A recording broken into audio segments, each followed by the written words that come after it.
Hey folks, welcome to the Jason Wright Show. Sorry my voice sounds a little weird today. It sounds even worse, I think, during this interview that I recorded actually yesterday, this intro I'm doing the following day. And I want to go ahead and give you a warning up front. Towards the end of the interview, I start just hacking and coughing. My voice had all that it could take. And so I tried to stay off mic, but you can still hear it. So I apologize that you have to hear me sound like I'm dying at the end of this interview. So please just try to block that out and listen to what today's guest, Levi Browde, had to say. And I want to tell you about today's guest. Levi Browde is the executive director of the Falun Dafa Information Center, a New York-based organization dedicated to ending human rights abuses against Falun Gong practitioners in China. Over the past 20 years, he has been interviewed and quoted by major media outlets such as the New York Times, the Wall Street Journal, the Associated Press, Time Magazine, BBC, and AFP, and now the Jason Wright Show. He also has been outspoken about Falun Gong and human rights in China at briefings on Capitol Hill in Washington, D.C., and at the United Nations Human Rights Sessions in Geneva, Switzerland. So, if you're like me, you've probably never heard of Falun Gong and what it is, and you very well may have not heard of Shen Yun. Well, these are two things that we're going to be talking about today that are absolutely fascinating, not just because of what they symbolize as it relates to ancient Chinese culture, but also the oppression that is still going on today. Now, we always hear about the Uyghurs in China and the persecution against them. However, we don't hear a lot more about these groups. And so what Levi is going to do is give us a complete education on this. And I think it's also a very important conversation in the sense that it shows how Marxism and communism and just ultimate state oppression still is alive and well today, unfortunately. And fortunately, unfortunately, we have people like Levi who are trying to do their best to fight these forces where they can. So it's a fascinating interview and conversation about something that heretofore I was completely ignorant to. So I really think you'll enjoy it. Thank you so much for listening. And also, I want to thank today's sponsor, Authentic Health Partners. Please go to shopauthentic.health.com. That's shopauthentic.health.com. And if you decide to order either the essential fats, the essential nutrients, the essential amino acids, preferably the entire foundational stack of F1 through F3, you can get rid of all of your multivitamins if you do that. You can get rid of your greens if you do that. You don't have to eat all organic, although I highly recommend you do. But if you don't eat all organic, then you need to supplement with the foundational stack from Authentic Health. And if you go and you order today and use promo code Jason, you're going to get 10% off the highest quality physician designed supplement stack on the market today. I take it every single day. It's absolutely remarkable. So check that out. Thank you for listening to the Jason Wright Show. Enjoy this conversation and never stop improving. Always in always. Enjoy. Thank you very much for having me. Good to be here. Well, listen, this is an important topic, and it's also one that, to be honest with you, until our mutual friend put us together, I was completely ignorant to. It is somewhat of a tragic topic that we're going to cover today with regard to human rights, persecution, and not only that, it's human rights and it's persecution, and it's finding its way onto U.S. soil. So, and I'm sure for all of my audience that just tuned in and they hear that little bit of a teaser right here as we get going, they're like, what the heck is Jason going to be talking about today? So, so with that, let's just start out right now. And before we even get into Shen Yun and what's going on there, tell us a little bit about you, Levi, because that's one of the things I'm most fascinated by is your professional background was not always, it's not like you graduated with a social work degree and a master's in international affairs, and then went to the Peace Corps and got involved in human rights and that sort of thing. Your background's totally different. So talk a little bit about your background and what has led you to talking about some of the things that we're going to be discussing today. What has made that a passion for you? Sure. Yeah. I actually started out as a software nerd. That's kind of my my trade. So I was involved in several software startups, one of which, often was working with very close friends. One of those software startups, I had a friend who was Chinese, and he came into our office one day, and this was now 26 years ago, 25 years ago, and said, "My mom is gone." And so what are you talking about? And so he sort of explained, he had 6 months before that, he goes back to China every year and had visited his parents, and he had gone back to China. He came back to the office, and we noticed he's sort of he's helping around the office. He's sort of a little bit more chill, a little bit more sort of gracious. Great guy, but he's usually not that. And so we sort of surrounded on his desk one day and said, "All right, man, what are you doing?" And he said, "Hey, I learned this qigong or like Chinese yoga practice from my mom, and it's he was telling us about it. I was like, oh, give us let us in on it." And so he taught us this practice called Falun Gong, and this Buddhist-based spiritual practice. It was widely popular in China, 100 million people practicing by the end of the decade. And so he taught that to us. And so every morning we had our little software startup. We pretty much lived at this little office, but every morning we're across the street in the grass doing this meditation, these exercises, and reading the books of Falun Gong, which is, kind of Buddhist in nature. That they really teach you how to live your life more honestly, more compassionately, and with more resilience. So that's sort of in a nutshell. So we're reading these books, we're doing the meditation, enjoying life. I had this exciting little startup we were involved in, and then, he comes in that day and says, "My mom's disappeared." That was my entree into the fact that just about a month before, the Chinese regime had seen the popularity of Falun Gong and said, "Crush it." Because there were tens of millions of more people practicing Falun Gong than there were in the Communist Party. And it was also kind of this, you know, it was this renaissance of spiritual tradition from heartland China. And the Chinese regime had spent decades trying to stamp out traditional Chinese culture so could it impose Marxism on people. That was what it was trying to do. Along comes Falun Gong, and it's like this spiritually awakening. It was sort of, I really think of it as their renaissance. And so they started persecuting the group severely. Detention became rampant, death by torture became rampant around the country. But that was really my first entry. When he came into the office, said his mom's gone, and pretty soon we're on the train to DC. We're knocking on doors of members of Congress. No one knew what Falun Gong was. Is that like a person, a place, what? And we just started in a very, very grassroots manner, trying to help out and tell the world what was happening to people in China. And that's how I got started. So let's start with the persecution, and also I think it's important to give the listener a little bit of, without going too deep, during the Cultural Revolution that Mao Zedong, kind of initiated. We don't have to go all the way into the weeds, but give at least this audience some understanding of the Cultural Revolution, what Mao Zedong was trying to do in essentially wiping away the old and starting a new Chinese. I mean, I guess you would say culture, but for all intents and purposes, it was Marxism. But describe what happened and why this got caught up in that revolution. Sure, and that's a great point because most people hear about the Falun Gong persecution and think this kind of fell out of the sky, out of nowhere, and Right. it isn't. It's the latest in campaign after campaign, and it actually goes all the way back to 1949 when the communists first took power. One of the first thing they did is said, "Kill all the landowners." Their families, everything as part of a redistribution model. And then they went after the academics, and then they went after the capitalists. And they systematically went through different segments of society to make them the enemy and instill fear on people. And that culminated really in the Cultural Revolution, which was in the mid 1960s, the mid 1970s, where what they were really trying to do is take, again, because China was a very, very old culture, a very profound culture, had deep, deep roots with the Chinese people. And so the job of the Cultural Revolution was to eviscerate that, completely obliterate the culture, vilify ideas, people, Confucius, for example, and get, that was the time period in China that was just the craziest, where you had kids turning their parents into authorities for imprisonment, torture, or worse, because they were holding on to the old ways, whether it was Buddhism or Confucianism. I mean, I had family members who, I know people who had family members in China, they had to hide a violin, for example. Because even if you played the violin, that was an expression of bourgeois culture, or traditional culture, even though that was from the West.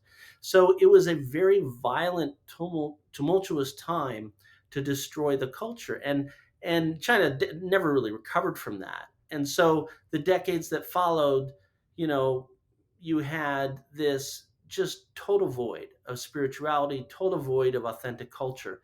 And so when Falun Gong came on the scene in the early 1990s, it really took the country by storm. Both initially because of just all the health benefits. People were like, wow, my back's no longer aching, I'm sleeping well.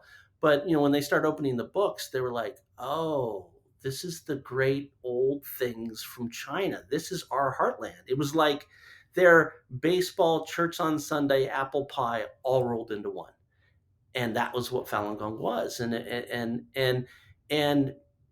it kind of snuck under the radar as a qigong, a Chinese yoga, because there was a lot of qigong practices that were just sort of physical exercises, and that was it.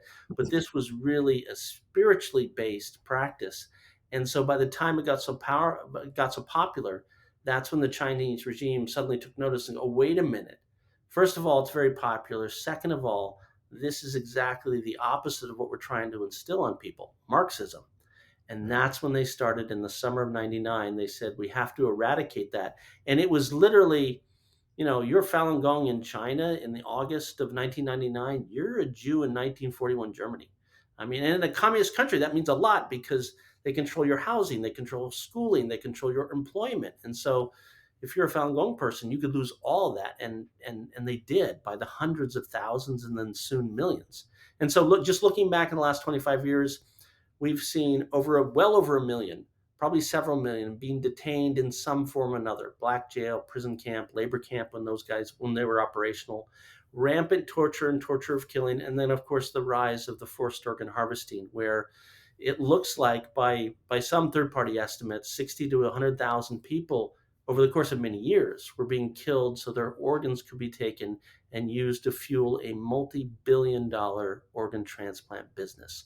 So that's the history, and that's sort of what we've been seeing over the last 25 years of the persecution of Falun Gong. Okay, now tell me this. So what led to the resurgence, particularly in the 90s? I mean, was there like just a group of people that they discovered it and said, you know what, that were they searching? Were they searching spiritually? Were they searching for health benefits? Were they searching for their ancient culture? Like, what was kind of the genesis of this? It's seemingly a resurgence of it in the 90s that caused it to spread so much. Is there any way to trace that? Sure. I mean, there's a couple things that were happening, and this beginning sort of in the late 80s and into the 90s. There was a Qigong boom, and Okay. it was all the rage. And so there's all kinds of Qigong practices, but almost everyone that was practicing or teaching Qigong kept it very much to the physical, just about physical health, nothing else. Okay. When Falun Gong came on the scene, so when it was first introduced in 92, and again, this is a practice that has an ancient lineages like mini Qigong, going back thousands of years, but in 92 was the first time it was made public. There were two distinct differences. One was just pure and simple, it worked. There's a lot of Qigong, some might work, some might not, some might be fairly genuine, some might be sort of charlatans. People were just finding they were doing the practice and they're like, ailments were going away, sleeping better. It just worked, bottom line, in terms of health. And that was the initial spread. So people learn Falun Gong and they're like telling their family and friends, like, wow, this is great. Look what I've experienced.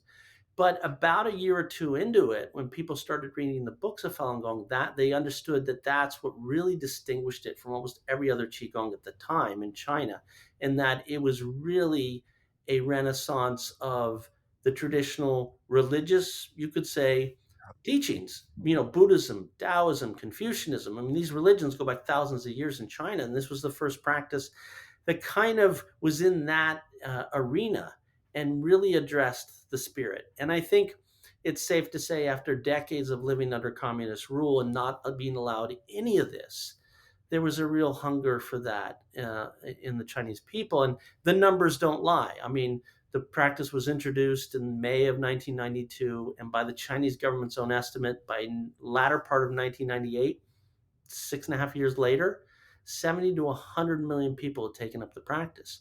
That's one out of every 13 people in China. And so that kind of growth, I think, speaks volumes for what was resonating and how much it was resonating in the country. For sure. And it's interesting. A lot of people don't realize this, but like Christianity, which has been so associated with the West for my entire life. I'm 50, and that's just kind of we're used to it being just such normal thing of everyday life here with Protestantism is in particular, and Catholicism to some degree, but Christianity in the West. There's such a massive spread of Christianity through the East these Mm, days. It's quite remarkable, and just spirituality in general. I wouldn't, having been to China, like I said, a number of times, one of the trips that I made was to the Olympics. That's whenever I first got so I got my first view of how government works in the world of, I would say religion, but I guess more anti-religion. If, mm, and it's where I first learned this rule. So the mission that I was with, it was a sports mission. They always go to the Olympics every year because it's the one place where you have everybody from all around the world come in one place, and you get to talk to them. And in my case, you get to talk to them about Christ. Well, in China, it's kind of a unique deal. The mm, only way you can be a host city or a host country is you have to recognize religious freedom. Well, China, they did a little bit of a workaround in that they recognize religious freedom, but only in certain designated areas during the Olympics. And so that's when I started learning how they are so oppressive and so on point to anyone trying to proselytize a Chinese national. In fact, my buddy and I that I was with, our last night there, we knew we were leaving the next day.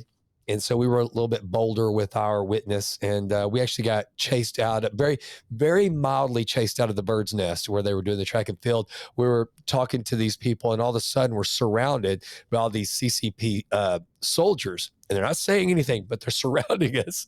And we start walking towards the exit, and then they follow us all the way out.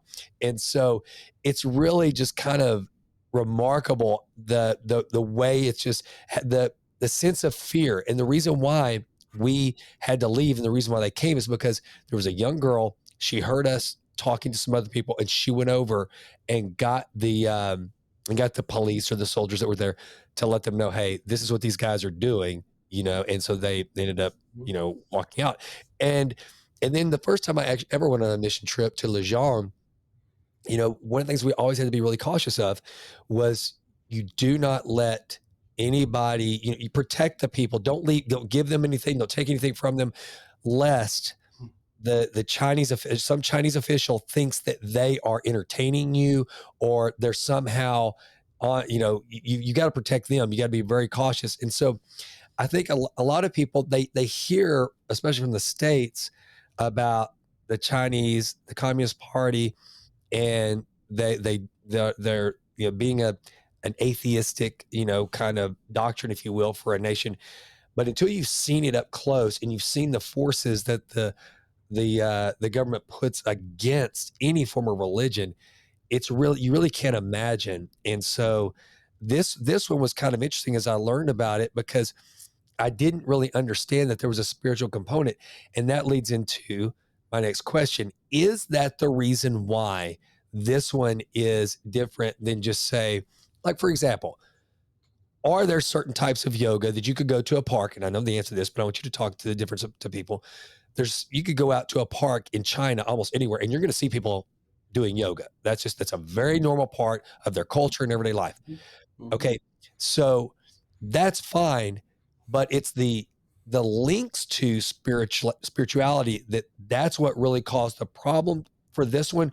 Or was it the fact that some of the people that may have just started out, like you said, the health benefits, but then started really tracing it back and honoring some of the spiritual tradition, that's when the Chinese government said, okay, no more. This is different. This is a different sort of deal. Is that what really caused the crackdown? There are three main factors, and the last one is truly tragic. I mean, it's all tragic, but truly tragic. The first two were size and faith, for sure, because that's what started it all. And you mentioned, yeah, you can go to a park in Beijing now, and you'd see all these Chinese yoga practices all over the place. They're not a threat as long as they're not very big and they don't have a spiritual component where they're not recognizing some god or some divinity that is above the Communist Party. As long as they don't do either of those things, they encourage it actually because it makes them look good. And so those were two of the main issues of why Falun Gong was targeted. It became so popular, And it did kind of develop. I mean, honestly, if you look at Falun Gong practitioners and what they believe, it helped encourage agency, individual agency, and a connection with God, essentially. And that's not something that they wanted.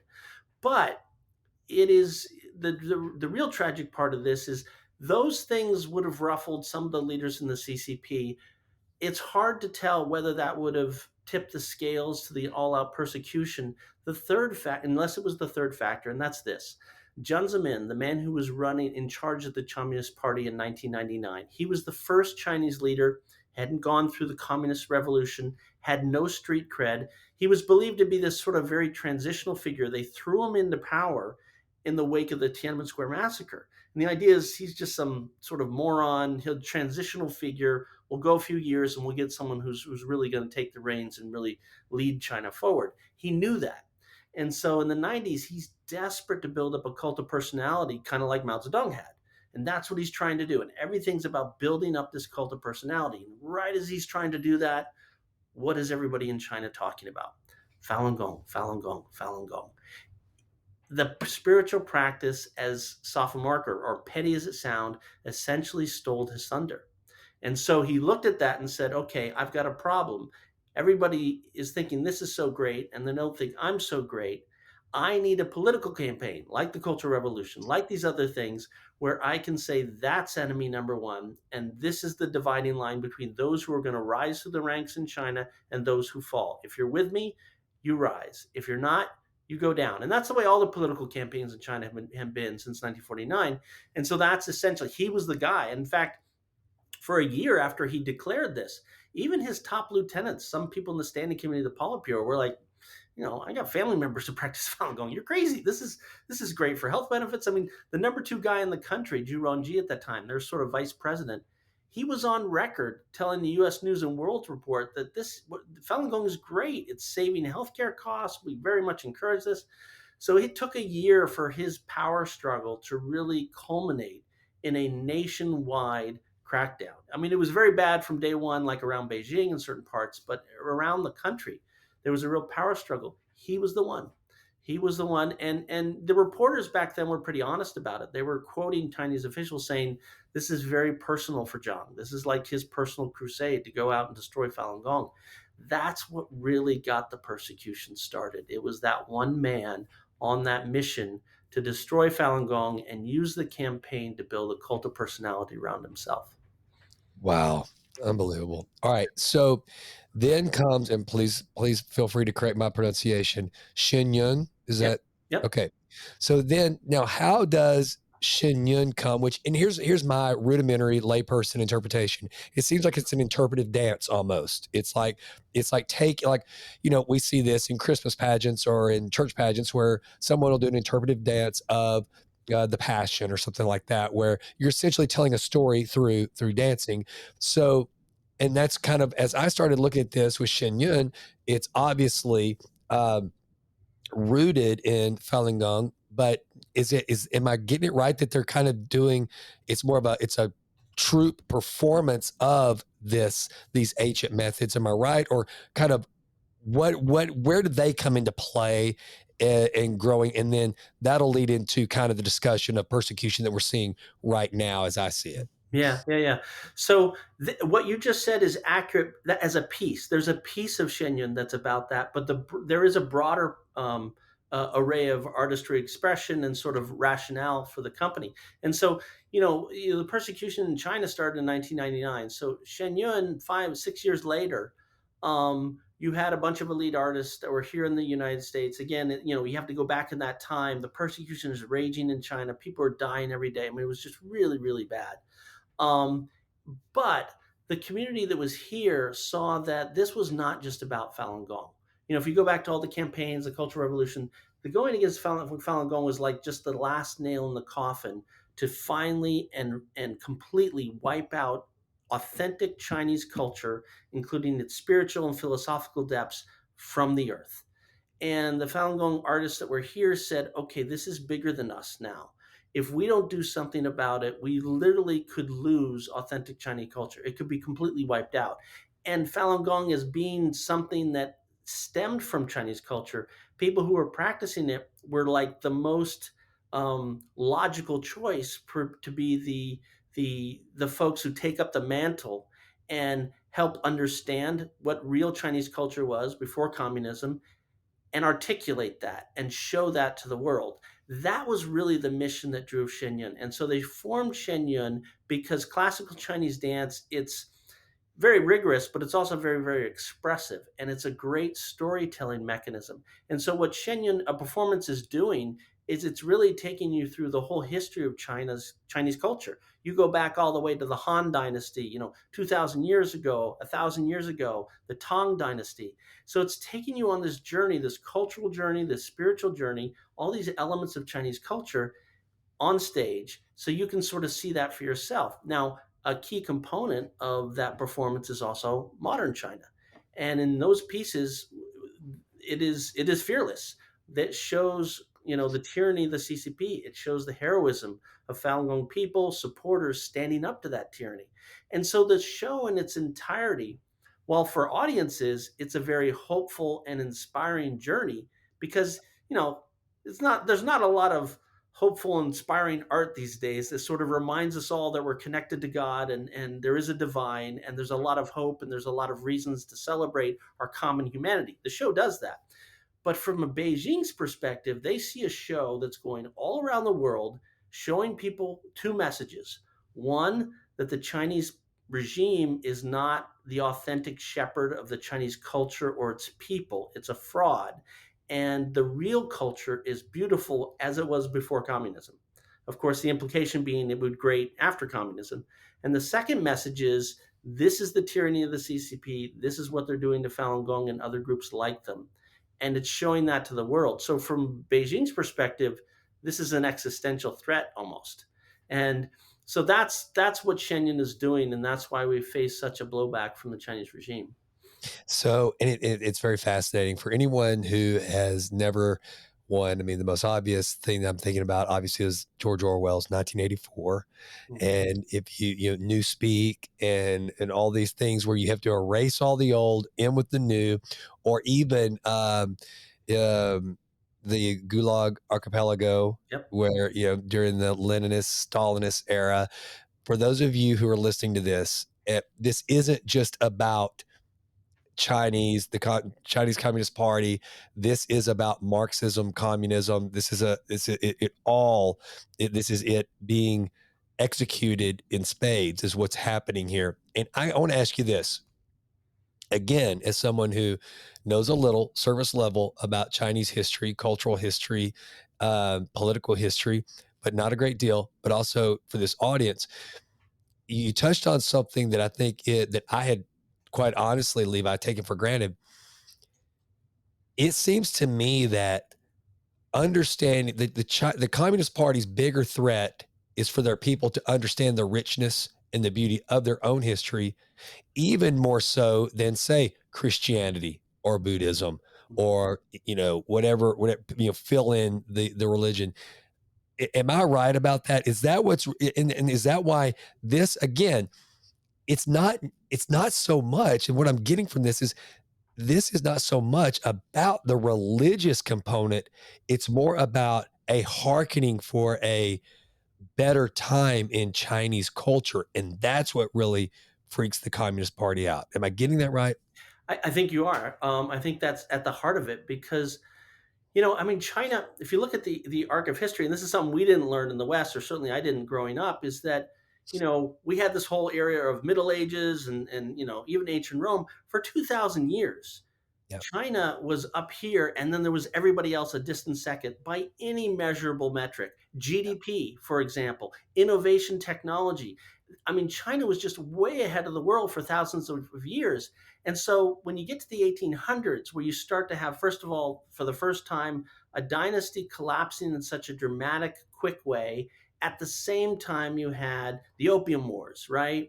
And you had the Japanese invasion, and you've got all these things that take China from the apex of civilization, which in the Chinese mind, it's always been there.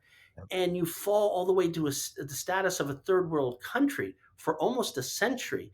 It was devastating. It was devastating to the culture, to the psyche. And so the CCP has banked on that. with this narrative that there would be no new China without the communist regime. And their whole credibility, the whole reason they can maintain power is to some extent most Chinese people from mainland China bought into that. Without the CCP, we would not have been restored to our rightful place on the world stage. And so, if you think of it from that perspective, Shen Yun says, not so fast, actually. It is not via the Communist Party and all the horrific things they've gone through for the last 70 years that elevated the Chinese people. In fact, it's the force that's been keeping them down. What is it? 60 to 100 million people have died under the communist regime since they took power in 49. The Chinese people don't know that. They're not told that in state-run media. And so the message of the show tells them a very different version of their own culture. And it empowers them to say, actually, we're wonderful, we have a great culture, and we could succeed without the Chinese regime. Yeah, so it's interesting you say that. I think it was in a book I read recently, The Discoverers, maybe. I'm pretty sure that's what it was. And it talked about the reason why certain empires grew the way they did. And, there's been only a handful of actual empires since we started as a species. And obviously the Chinese and the Eastern empires were the very first of the most advanced. And one of the reasons, I wish I could recall the author that wrote The Discoverers, fantastic book. But he said, Chinese culture was so rich and they were so self-sustaining that they didn't really have any interest in exploring. People wonder, why did the Westerners explore and the East stay so entrenched in Eastern culture? Well, it's because they're like, we figured it out. We don't really need to go look for something better because we keep just improving upon everything from timekeeping and things that are credited later on in more of the Western hemisphere. The Chinese had forms of some of these technologies, but then they also were like, they were such a heightened society of their time that they didn't really explore beyond their borders all that much, which, to be honest with you, I had no idea. All right, so then let's talk about kind of how Shen Yun starts, because it starts in the States. Am I correct? Yep. The actual, okay. It was founded in the Hudson Valley of New York State. Okay. All right. So who puts this together, and where did it immediately start as a, let's use art to tell this story of struggle, or was it just an appreciation of the culture? Like, what was the impetus for the beginning of this? What was it? What was the art trying to portray from its inception? Yeah. So the story of Shen Yun's origins are, I love origin stories of these great young companies, like the story of Hewlett Packard, right? These two guys literally in a garage, and they're sort of tinkering away and they grow a company from there. That's the story of Shen Yun. I mean, it's remarkable. You had a small group of artists that had obviously a high level proficiency in some of the traditional Chinese arts, particularly classical Chinese dance, which is an art form that goes back thousands of years. But nothing else, no resources, no corporate backing, no government backing. They were just sort of the rolling hills of upstate New York. I mean, the first troops that were practicing were rehearsing in a tent, and it gets cold, upstate New York. They had little heaters in there, but it was tough. This was the very definition of a scrappy startup, because there was a real urgency. Because you have to sort of, in that time, and again, this hasn't stopped to today, but in that time, there was this, almost everybody involved in starting Shen Yun had themselves or had a family member that was or currently was persecuted in some way, in a detention center, had been tortured to death, escaped from torture and came from China. And so there was tremendous urgency in that first year or two that we've got to put something on stage. Because again, the idea was, this is no longer about us. This persecution is about destroying the heartland of Chinese culture, while it was also about us, obviously. And so there was this real urgency to get this on stage, to show a real culture to the world, to show what was happening to Falun Gong, because the media wasn't coming. They weren't covering China for reasons we could get into. No one was talking about it. The cavalry wasn't coming. And it was sort of up to this group that said, look, we can't get breakthrough in the media. We've got to save this culture. And there was this tremendous urgency to start that company, and it was very scrappy. And so they kind of, it was all that first year or two, it was all volunteer, not a single paid employee. So you had people coming in from the city at night, from New York City to work at nights. You had people driving up from Maryland to work on the weekends, to build the very first buildings, to have to have the classes for the dancers, the young dancers. And you had a mixture of very professional sort of choreographers, young dancers just learning the discipline. So that was the environment, and that's how it grew. And it grew entirely based on ticket sales. Again, no major corporate backing, no major government backing. And from that first year or two, it was purely the message of the show that resonated with ticket buyers, that started to bring income in. And now we went from one to two. Today we've got 8 troops. Shen Yun has 8 troops traveling the world simultaneously every year, over 200 cities across 5 continents. But it started as a scrappy group of volunteers in a tent. How cool. Okay. Before I get to, I want to learn more about the performances, where they're being held, and then most importantly, the challenges to pull those performances off. I know there's some issues there. Mm. I want to talk about when when things started going, and more people started becoming aware of it. You mentioned something about the media didn't cover it. Like I guarantee you, while this audience may not know a lot about the Uyghurs, they know about the persecution of the Uyghurs in communist China. I bet not one person, and I may be wrong. I got a pretty intelligent audience, pretty high IQ, well read, but I bet they have not heard of Shen Yun and what we're talking about, Falun Gong.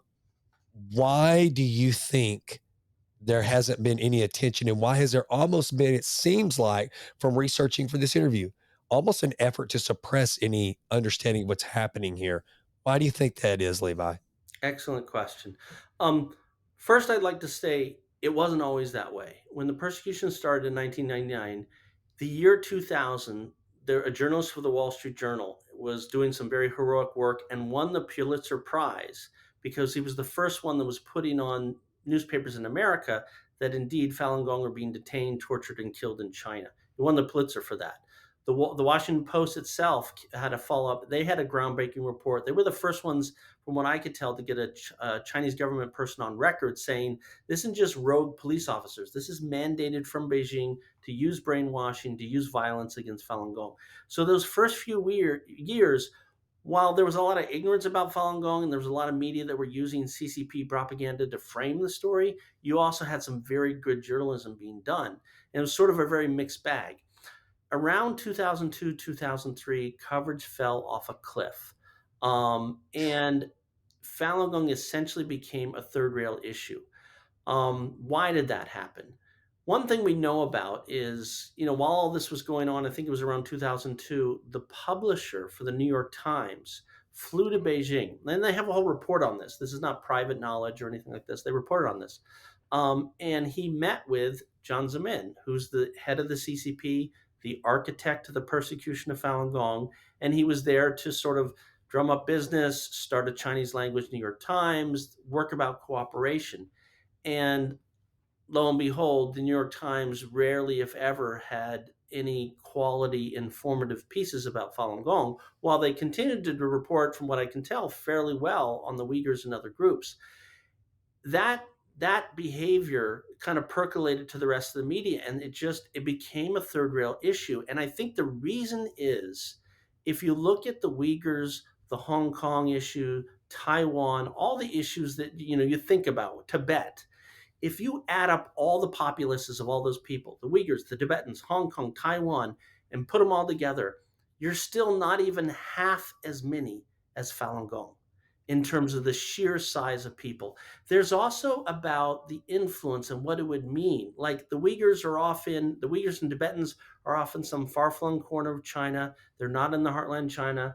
Taiwan, Hong Kong, other regions, not in heartland China. And I think the folks in Beijing know that no matter how the reporting bad it gets, it doesn't really have a material impact. Tragically, I mean, just look at the last administration. Biden declared what? The Uyghur genocide. I think maybe even the previous administration did too. declared Uyghurs a genocide. What was the impact? How many businesses pulled out? How many, did you see anything even remotely like we did in South Africa, right? When all the businesses pulled out, nothing, silence. So I think that just proves to you, tragically, that reporting on these other topics does not constitute an existential threat to China, and the Chinese regime knows that. If the full story about Falun Gong gets out, that the Chinese regime went after 100 million of its own people, top professors, military and government leaders, farmers, housewives, everywhere. Falun Gong was everywhere. They would show not only did they go after their own people everywhere across China, they were going after something that was inherently Chinese. It was heartland Chinese. And that disclosure of that and the levels of violence that have used a Falun Gong, how many people they've killed, how many people they've killed through forced organ harvesting, that's an existential threat. And that is why the Falun Gong issue, unlike the other issues, is an absolute third rail issue. You cannot report on that. If you do, you're out of China. It's a death warrant. If you're an academic, you're a journalist, even a policymaker, you advocate for Falun Gong, you are now in the crosshairs of the Chinese regime in a way that you just aren't in the other groups. That's what's really going on here. It's so bizarre. Okay, so now I know about the underground churches in China. If you wanted to practice in China right now, how are they doing it? Because I got to believe, I mean, this is obviously a strong force, which I got to say is interesting to me too, because if the spiritual / religious component, however you want to frame that, were the primary draw or whatever, that would be one thing. This one's really interesting because you've got to have a reason to pursue something with risk, right? I mean, if you're a believer in Christ back during the time of, the Caesars or even today in communist China, you're not going to deny your faith if it's real. You're like, I'm not going to lie to you. Kill me if you want to. Throw me to the lions. Dip me in wax. Whatever the torture is. These folks, it's their culture or whatever that they're saying. Look, I'm sorry. I'm so longing, and I have such a value on my culture. I guess that's kind of drawing them to it to continue to practice this at the risk of peril in their own country. So what does it look like in mainland China? Are they getting together in kind of underground places to kind of gather? I mean, how are the Chinese finding them? I mean, kind of tactically, what does all that look like? Um, it is very much underground. We know that there's still tens of millions of people practicing Falun Gong, and I'll get to a minute on how we know that. But it is very much an underground thing. And it's no longer just about getting together. And so there's two main activities that Falun Gong practitioners would normally do together. One is going to the park and exercising and meditating together, and other is reading the books, sort of our version of Bible study. Sure. And those, while they're not in public spaces and public parks, those are still going on all across China. But there's something also very interesting happening. For at least more than 20 years now, Falun Gong practitioners and their supporters constitute the largest peaceful civil disobedience movement, certainly in Chinese history, I would say world history, because you have tens of millions of people who, do things like the predominant thing is they might have a printer in the back room or in the basement, and they make, these grassroots leaflets, like we used to do here in the 18th century. They make these leaflets, and under cover of night, they go out and they hand them out in their little village, their high-rise building, wherever their community is. And this has been going on for 2 decades. And what happens is this massive underground news organization, essentially, that both, it does what we call local shaming is one of the things it does, where if a Falun Gong person was just tortured to death in the labor camp down the street and we know who did it, well, guess who's in the leaflet the next day? And that's being put on all the neighbors' doors so everybody knows what's going on.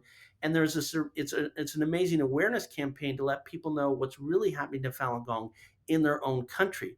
But very quickly, early on in that process, people were so, I'll just say, brainwashed from the state-run media that people doing these underground activities realized you can't just talk about Falun Gong. We've got to let the people understand the real history of the Chinese regime, because all that's been covered up inside China. And so what happened during the Cultural Revolution? What happened during the Great Leap Forward?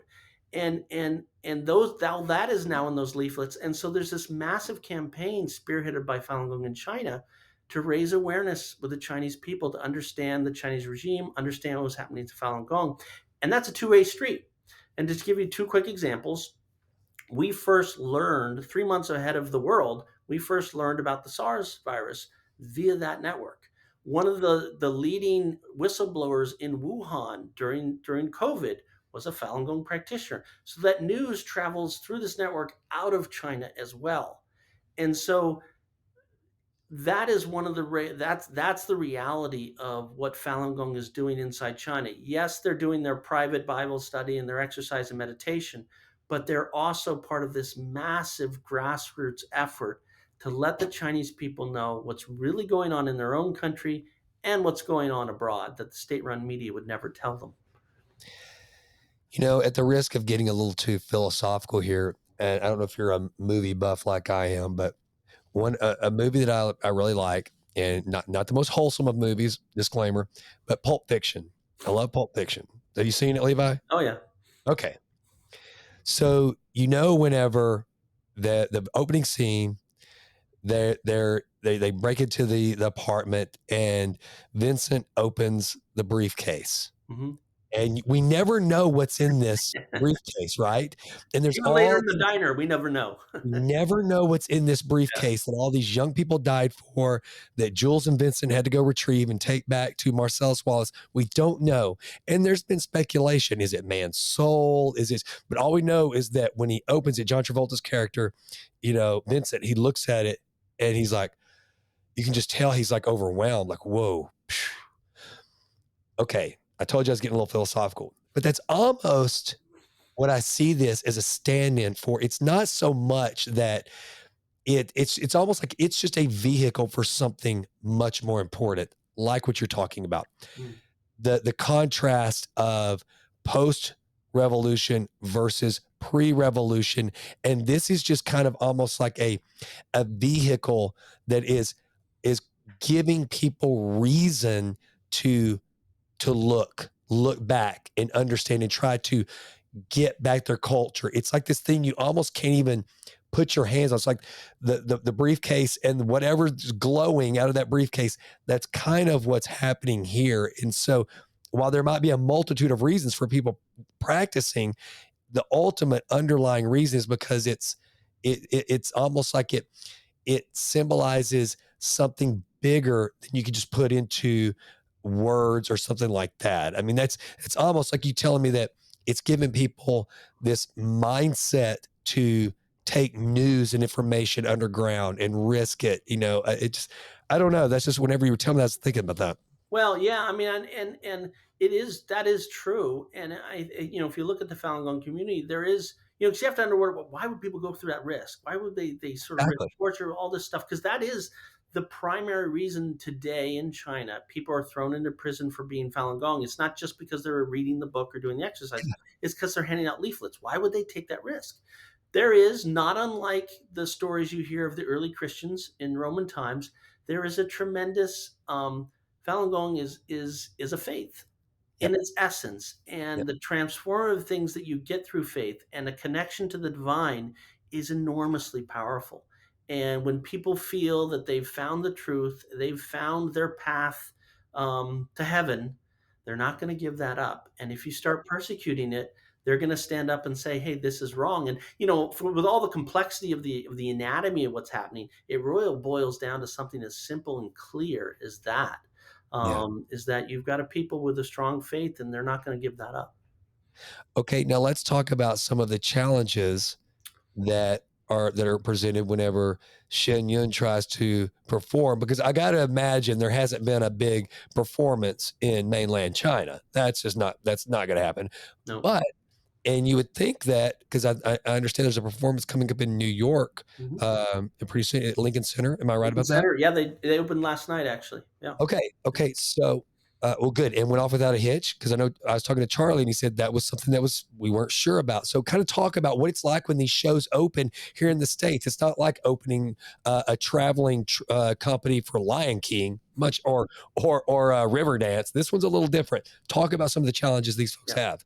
So yeah, and first of all, a little background on that. Since the day Shen Yun started all the way up to today, the Chinese regime has made a priority to sabotage and cancel the show. And so, over the last 18 years, we've tracked at least 160, 170 incidents on more than 40 countries where the Chinese ambassador, some consulate member, some thug proxy is pressuring the theater, a local mayor, in some cases, the president of the country, to not have the Shen Yun perform. And so that's been going on for 18 years. And we have to have, all kinds of measures. We have security on the buses, the tour buses, 24/7, because people were slashing their tires, sabotaging the brakes, all that kind of stuff. So that's the context. That's been going on for 18 years. What's remarkably different over the last year or so is that, again, in China, Falun Gong is still very popular, including some high ranking people. It's not uncommon for us to get leaked notes out of a Ministry of Public Security meeting, various places. It became clear to us about a year and a half ago, 2 years ago, that the highest levels of the Chinese government, we're talking Xi Jinping level, they recognized that their ability to squash Falun Gong, destroy Shen Yun, was failing. And they said they need a whole new strategy. They need to step up their game. And they laid out that strategy. They said, we're going to start with social media. We're going to back certain Chinese language YouTubers who are going to spread all this disinformation about Falun Gong and Shen Yun, but do it in a way that'll resonate with the American populace. In China, they talk about certain things. They talk about very different things outside of China. If you look at the propaganda against Falun Gong, it's very different. And it's obviously calculated. Use that propaganda, such as like abusing young people, things of that nature. Make it so that we can bait mainstream media to take up the narrative and drive a wedge between the American people, the American government, and Shen Yun and Falun Gong. That's exactly what we've been seeing. And so that's where some of these mainstream media, led by the New York Times, attack pieces have really been coming from. Some of the lawfare you've seen. We've had Chinese spies were arrested trying to bribe the IRS to remove the tax exempt status for Shen Yun. So it's at that level. So all this stuff has been going on the last year or two. And at the same time all this is happening, almost every theater Shen Yun travels to this year has received a bomb threat, a threat to come in and shoot all the people in the audience member. Theater after theater after theater. We had to we were evacuated from Kennedy Center about last month Wow. because they got a bomb threat. And so, back to your question there, at Lincoln Center, we were anticipating another bomb threat because they've been hitting every single theater pretty much across the country and around the world up until then. And so we actually had a press conference a couple of days ago in Lincoln Center just to talk about this and sort of explain the fact. Just think how crazy this is. Imagine if the Newark Philharmonic or the Chicago Bulls, Right. every Right. arena they went to got a bomb threat. What would we be doing? That's what the Shen Yun Company has been facing this year on tour. Wow. Wow. Incredible. And the performance, how'd it go?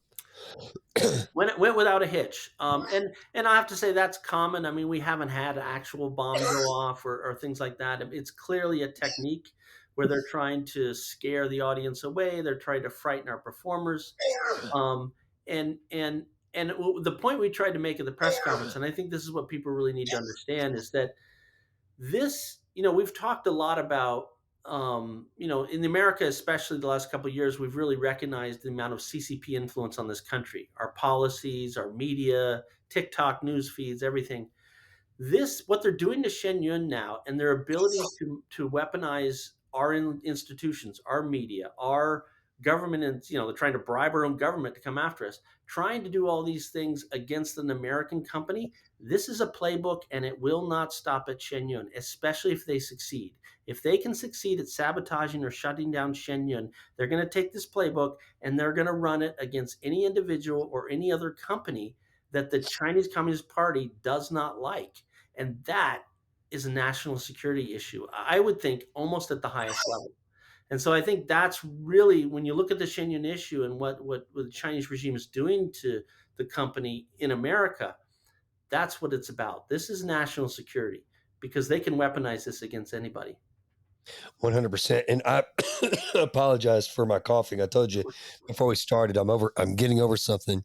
And I think my voice has finally just cried uncle all of a sudden. I'm All right. surprised I held in here this long, but well, listen, well, I'm so glad it went off without a hitch. And how long will it be running in New York? Another 2 weeks. Another 2 weeks in New York City. And again, we're in the middle of the tour. We've got companies in Asia. We've got a couple of companies in Europe and across North America. Yeah. Okay, well, good. Well, I have a daughter that lives in Manhattan. So Okay. I like to send her to some really good shows. One of my close friends who I'd like to connect you with, John Henry Crawford, he's a cellist that played Carnegie Hall not too terribly long ago. I'd love to get you guys together. He's started a show, and I think we could use the music angle there to possibly put you together. So I'm going to see if I can work with Charlie to That'd be great. introduce you guys. Yeah. All right. So how can we follow your work, Levi, and what you're doing? And for people that want to get involved in this, I think this important work, if that's even an option, where can people keep track of what you're doing? Sure. So one of the things I do is I run a nonprofit that's dedicated to exposing the human rights abuses against Falun Gong and the transnational oppression in the U.S. It's called the Falun Dafa Information Center. And we have a website, faluninfo.net, which is FALUNINFO, faluninfo.net.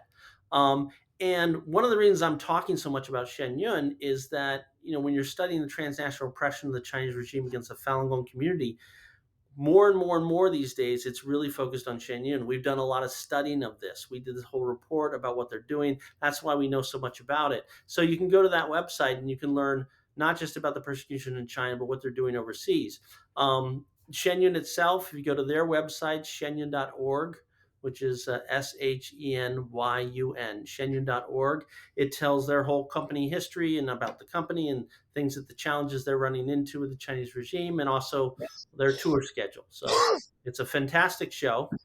Even though it scares the living daylights out of the folks in Beijing, everybody else, it's very hopeful and inspiring. So you can check out tickets there. Well, wonderful. Well, Levi, again, I'm sorry my voice gave out. I'm hoping that I didn't just completely ruin the last 5 minutes of our conversation with me choking on my whatever's going on in my throat. But this has been fascinating. It's an important topic. And again, to the listener out there, this isn't just about what's going on in China. This is history repeating itself.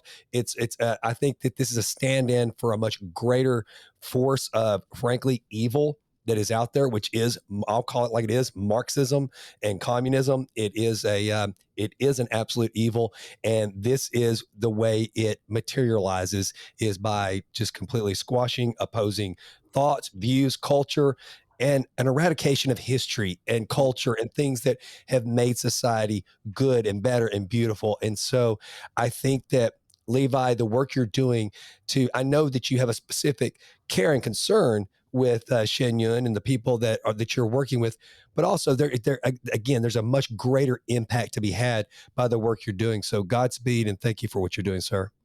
Thank you very much. I really enjoyed this conversation. Thank you for having me.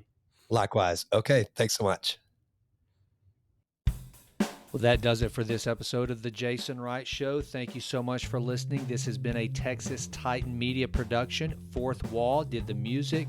And as always, thank you so much for listening. Please consider going out to jasonwrightnow.com and signing up for the Vitruvian Letter.